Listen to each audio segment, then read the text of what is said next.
Divorcee মেয়েকে বিয়ে করার ক্ষেত্রে 100 সাবধানতা অবলম্বন করবেন। আমি বলছি না সব ডিভোর্সি মেয়ে খারাপ, তবে আমি বলতে চাই সব ডিভোর্সি মেয়ের চরিত্র কিন্তু ভালো হয় না যুবক ভাইয়ারা, ঠিক কিনা বলেন?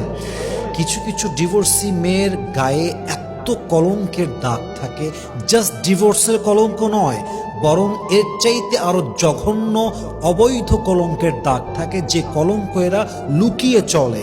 এদের চরিত্র এরা অনেক সময় এতটা হাইড করে যে মানুষ তাদেরকে বাহ্যিকভাবে দেখলে ধোঁকা খেয়ে যায়।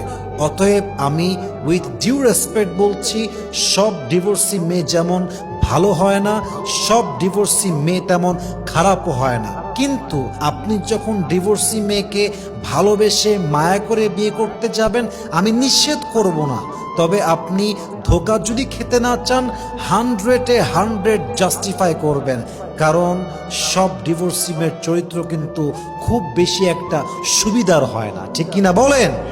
আল্লাহ সবাইকে ধোঁকা খাওয়ার থেকে বাঁচায় দিক, পড়েন সবাই আমিন।